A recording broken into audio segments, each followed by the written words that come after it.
All right, good morning. So in today's video, we're gonna go over pinion angle on this 2002 Pontiac Trans Am.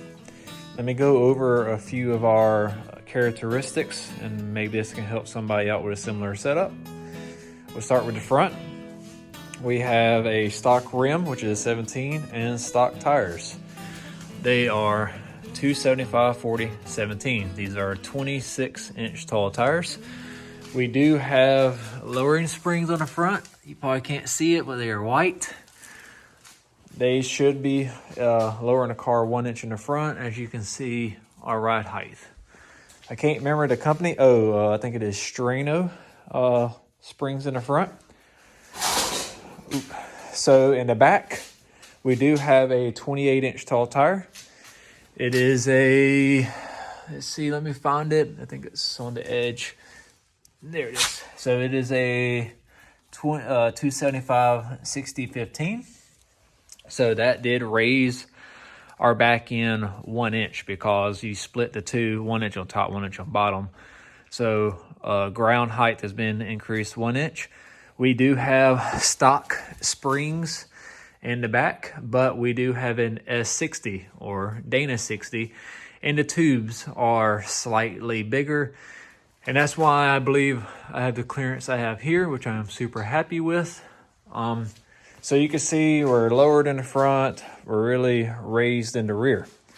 So let me get our digital angle finder and let's measure our engine transmission angle. Let me adjust my hands. So I have an ATI balancer. I'm putting it on it as flat as I can, letting it stable out. See, you can see that is 1.8. But it kind of flickers between 1.8 and 1.6. And as you can see, it's on 9 right now. And yeah, I see 1.8. So now I'll show you, that is actually going downhill, because if we tilt this a little bit, you can see our numbers continue. Let me move my hand. Our numbers continue to climb. It doesn't switch. Now, if I raise the front lower, making it go, I guess, uphill, it switches sides. So this is going down. The transmission is facing down 1.8 degrees. And I show you this arrow on here, and it works on the engine side. You can see how it does that. So we're down 1.8. So I'll show you what we have to do next. I'll give you a little diagram. So this is our engine. Call this our transmission. It is facing downhill, negative 1.8. And it's negative because it's going down. If it's positive, not to make fun of anybody, but it would be facing up, right? So now we want a 2-degree split with our rear end. We're not going to worry about our drive shaft after many, many hours under this car. We're just going to worry about the rear end. We want a 2-degree split.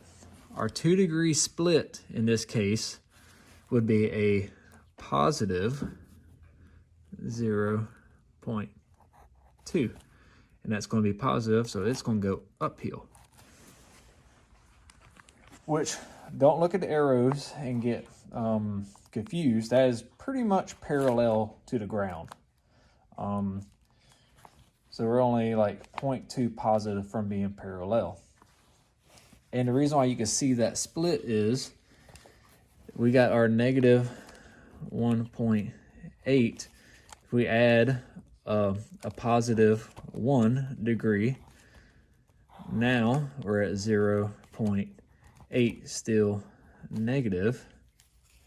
Now we add another positive 0.8. Now we're at perfectly center. So our rear end's we want level, but we want a 2-degree split because the difference of 1.8, we're still not at 2.0. So then we add our positive 0.2. and that's where we're going to get our final, well, the positive point too, of course. But we are at a 2 degrees split. And I think that's the biggest thing you want to pay attention to is the word split. Don't pay attention to the 2 degrees needs to be here. There just needs to be a split of 2 degrees in the right direction. We don't want to go negative, if say we added it to here, 3.8, because we're just compounding on top of this. And this is what I was doing. I was just taking this number and adding 2 degrees to it. Well, now we're way out of line. So we want that split here of the up and down, because then that would be another like that. So our transmission be facing down in the rear. So hopefully that helps somebody. Like I said, I spent a lot of time on this and was totally wrong for a long time. So now I'm gonna get under the car with our digital angle finder, and I'll show you the rear end. All right, so a couple of things to note under this car. We have rotor joint, lower control arms. We have a rotor joint panhard bar, which doesn't affect anything here. Your subframe connectors. Our torque arm is adjustable, as you can see that turnbuckle here, and it is a tunnel mount. So what you do, you take your digital angle finder and you put it on this pad right here, and we're at 0.3. To be truthful, we probably move that around. We could get it to shuffle. See, it moves here and there. See, there we go. We're at 2.0. So, and like that's so minute, I'm not going to chase this. But as you can see, the arrow is pointing down. So you would think that you're in a negative state here. But what you got to remember is the rear end is facing forward of the car. And watch when I tip the nose down, it should add to that number, not flip the other way.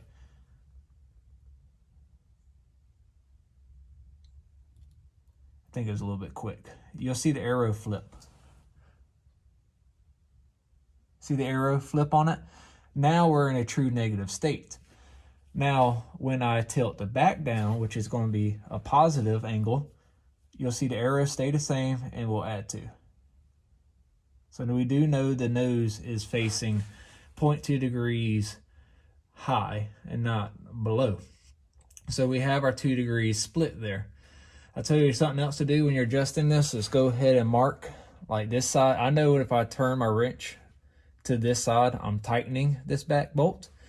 And then when I turn my wrench up on this side, I'm loosening, because these are opposite. And I started chewing up my threads because I kept forgetting when adjusting this, because I spent so much time chasing pinion angle because I had confused myself on watching so many different videos and reading so much that I was lost. Just some more closing remarks before we'll end this video. If you watch stuff and you try to learn on your own like I did and you still don't get it, just go ahead and admit defeat and call somebody. I had done switch torque arms. I had a BMR set up because I could not figure out what was going on in my car. I had a vibration. And BMR, Glenn at BMR answered immediately, friendly as could be, discussed my car. He did the best he could for over the phone and pretty much just gave me the guidance of what would happen if everything was like it should be. So that wound up, I got the dog here, that wound up being, and he honed me in, he got me perfect, and that's how I know how to do it now. I should have called him 40 hours ago after working on this car. So just go and give them a call. I got a UMI on right now, a UMI torque arm, but I had BMR. Just call whoever torque arm that you have in there. This dog. So let me stand up. Just go ahead and call them and get their help instead of you wasting a bunch of time trying to understand how to do his torque arm. There was one more thing I think I was going to add. I can't remember. But anyways, please leave me a comment. I hope did I do something wrong? Is there a better way of doing it? Oh, let me give you something else. If you still got a vibration after doing your pinion angle, you did it. It is right. It is set. And this is the reason why I kept chasing it. I still had a vibration. I was like, well, surely it's the pinion angle. Well, some of the things have changed since I did everything at one time. These tires were already on the car, so I'm like, well, not the 60s. These was part of figuring out this vibration. I was like, the old tires that were on it, they've been on there. Well, that's before I had a pretty much solid rear end. I feel everything now. My tires were out of balance. So after I talked to Glenn at BMR, set my pinion angle, and it was right. I still had a vibration. So I went and got the tires balanced. Well, I purchased new tires on the back because they were wore out. Went ahead and went with these 28-inch tires. Got everything balanced, vibration gone. So the whole time I spent all this time chasing pinion angle issues, thinking that's my vibration. It was my tires out of balance. Crazy, right? And then on top of this, I wound up buying a new yoke for my drive shaft. I got my drive shaft balanced. Spent probably another unnecessary $200 thinking it could be a drive shaft issue, and it was not. So just go in and check the box on everything and get your tires balanced, do your pinion angle with your vibrations, and knock out those little tasks that just happen, you know, over time, and move on. So anyways, I appreciate y'all. Please comment, like, subscribe, and on to the next one.